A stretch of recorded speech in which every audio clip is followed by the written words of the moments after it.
This video is going to run through the solutions to a recent test given further mathematics, looking at linear regression, residual analysis and transformations of data. Okay, so multiple choice question, 30 questions. First question here, we're given an equation, we're asked for which to identify this y-intercept and the slope. So that's relatively straightforward. We have y-intercept of 100.8 and a slope or a gradient of negative 6.55. So our answer there is C. Question 2, the equation is y equals 80 minus 19x and r squared is 0.67. We're then asked to find r. So the first thing we need to do is recognise that r will be the square root of 0.67 and that gives us a value of 0.818535. From the equation we can see the gradient or the slope is negative, so that means the r value is also negative, giving us answer A. Okay, question 3.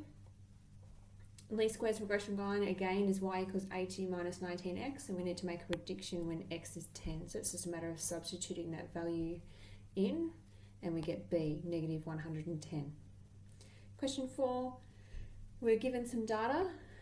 Please note that the x or the IV is the top row and the DV or the Y list is the second row. So it's just a matter of putting that data into your calculator and finding the linear regression line. We end up with a value of y-intercept 23.5 and slope of negative 0.38. Question 5 is very similar, however this time you're given the DV or the Y list on the top row. So just make sure you're identifying that clearly when you're putting the data into your calculator and then when you're calculating the regression line. And then we should get a y-intercept of 0.16 and a gradient of 0.18. Okay, so question 6, the slope of the least squares regression line y equals a plus bx is given by, and we're given this general equation to find our gradient. We need to substitute in our values of r, standard deviation x, standard deviation y to find b. So that would mean we're doing 0.456 times standard deviation of y, 6.523, all divided by standard deviation of x, 5.903. And that gives us a value of 0.5039. So our answer there would be E. Question 7, the regression equation is given as y equals a minus 4.95x, and we're given the values of the mean of x and the mean of y. So using our equation for our intercept, where a equals the mean of y minus gradient times mean of x, we just need to sub in those values. So mean of y of 2.34 minus gradient, and the gradient is negative 4.95, times mean of x, 5.46. And that gives us a value of 29.367, so our answer there is E. Okay, question 8, we have a regression line and we have a predicted value of 14.5. We're told the residual value is 17.8 and we want to find the actual value. So remember, your residual value is given as your actual minus your predicted. So in this case, we are told the residual value is 17.8. We don't know the actual value, but we know the predicted value is 15.4, and it's just a matter of solving that little equation. We get a equals 33.2, so E is our answer there. Okay, question 9, the equation for the least squares regression line on the scatter plot below. So we can see from our graph that we have a y-intercept here at 9.8. So we've got a point at 0 and y is 9.8. In order to find the gradient, we need to find a second point. So be careful that you're being as accurate as you possibly can. And we can see here that this line goes through the point on the grid point here at 10 and 3. So we'll use those 2 points to find our gradient. So if we do gradient equals y2 minus y1 over x2 minus x1, and in that case we get a value of negative 0.68. So our closest value will be negative 0.7. So everything in the answers is to one decimal place. And we said our y-intercept is 9.8, so it gives us answer C. Okay, question 10, we're doing much the same thing, but this time we actually can't see the y-axis intercept from our scatter plot. So we'll pick 2 points that the line passes through. We can see we've got a point here, the x-axis intercept, where we have when x is 0.6, y is 0, and a second point here when x is 7, y is 9.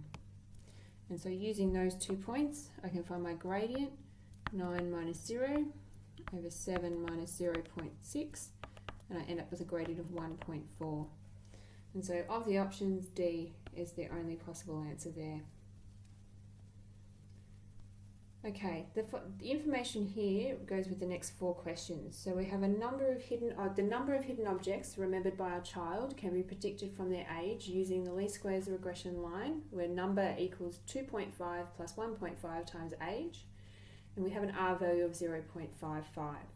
So which of the following statements relating to the regression line is false? So the slope of the regression line is 1.5. Well, yes, we can see that's our gradient value, so that's correct. The independent variable is age, so independent variable is our x, and yes, that's correct. The least squares regression line does not pass through the origin. If it passed through the origin, the y-intercept would be 0, and this one is 2.5, so that statement is correct. It does not pass through the origin. The intercept is 2.5. That actually should say the y-intercept is 2.5, which we already have established it is, so that statement is correct. And finally, E, the equation predicts that a child 5 years of age will remember 9 objects. Now we're assuming this will be our answer, that will actually be false, but just to check, we would substitute in, so for 2.5 plus 1.5 times 5, because the child's 5 years old, we get a value of 10. So they actually would remember 10 objects, making this statement false, and therefore our answer. Question 12. The line predicts that on average the number of objects remembered. So here it's actually asking us to interpret the gradient. We know that our gradient is 1.5 and it's a positive value, so it's increasing. So the only statement that is telling us that is C. It increases by 1.5 for each additional year in age. Okay, continuing on, noting that the value of the correlation coefficient is 0.55, we can say that. Now we can see here that each of these statements matches the type of statement that we give for R squared, and also we're working in percentages here. So if we know that R is 0.55, R squared, when we square that value, so 0.55 to the power of 2, we end up with 0.3025, and that gives us approximately 30% of the variation. And so looking at the options here, we only have 2 with a 30, so we can knock out the other 3, and we just need to make sure the statement is in the correct order. So we're talking about the variation in the dV being explained by the variation in the IV. So 30% of the variation in the number of objects, dV, can be explained by the variation in age, IV. So A is our answer there. Finally, with this set of information, a child aged 3 years remembers 6 objects. The regression equation is used to predict the number of objects they will remember. Then the residual value will be. So again, we want to find our residual. We have been told an actual value of 6 objects. We need to find a predicted value and then use that to get our residual.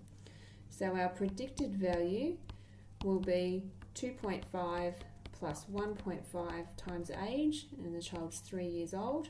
That gives us a predicted value of 7. Our residual value will be actual minus predicted, so -1 gives A as the answer.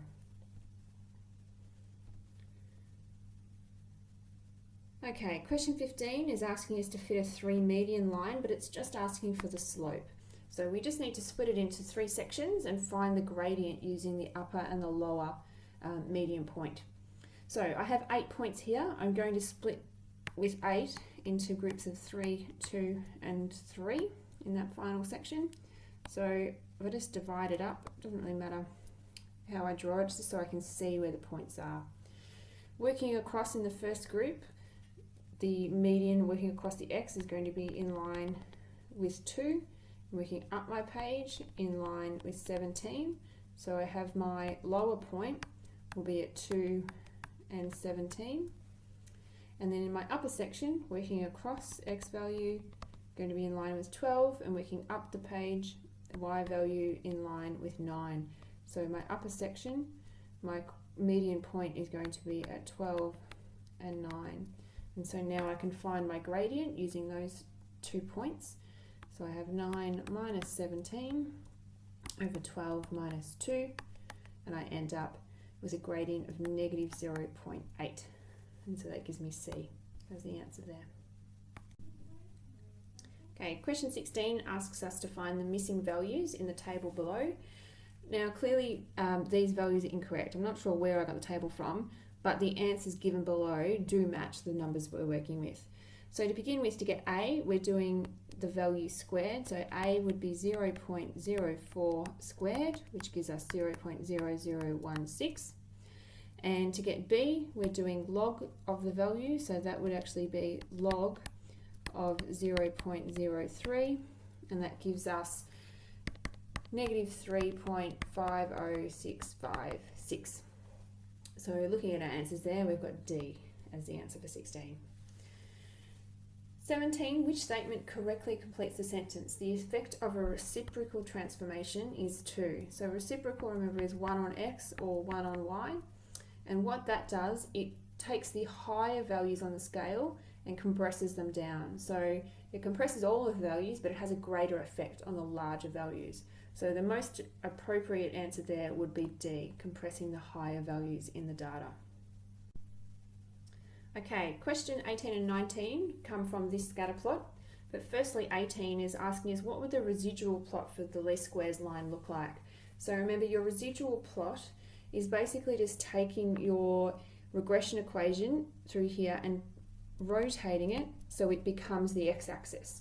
So we can sort of look and say, all right, the first clump of data is below the line, so it's going to be below the x-axis in our residual plot.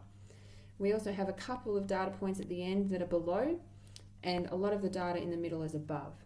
So when we then look at the options for our answer, we already can see that A and D are not appropriate because they're not even residual plots. Looking at the ones that are left, if we look at B, a clump of data, a lot above, a couple at the end on their own, and that appears to be the best fit for this set of data. So B is our answer there. The next lot of questions look at picking appropriate transformations. So 19 is based on question 18 in the original scatter plot. So when we look at our circle of possible transformations or appropriate transformations, that data from question 18 was in this quadrant here, which means the appropriate transformations would be y squared, log x, or 1 on x. Question 20 is asking us for the same thing. So this scatter plot has a curved shape. So on the circle of transformations, we're looking at that bottom quadrant. And so the possible transformations there are log y, 1 on y, and x squared. So our answer for that one there would be D. Question 21, again, we have a scatter plot, and it's asking us for which is the most likely transformation. So it's a little bit difficult to see what shape this is, but there is a slight curve like that. So when we look at our circle, we're talking about this first quadrant, and the appropriate transformations for that are y squared and x squared. So out of our options, A is the appropriate transformation and x squared transformation. Question 22 again is asking us about appropriate transformations. But when we look at this data, it doesn't follow a single curve. Okay, so it's not fitting any one quadrant on our circle. It sort of fits both across the top, but you can't have that. So in this case, there isn't an appropriate transformation to turn that into a linear style of data. So we would say none of the transformations are appropriate. Question 23, we've now performed a transformation and we've collected this information. Remember, you want your residual plot, if your data has now become linear, to be random. You do not want to see a pattern. So we know that these two are not appropriate, and we're left with either a y versus log x or a y versus 1 on x.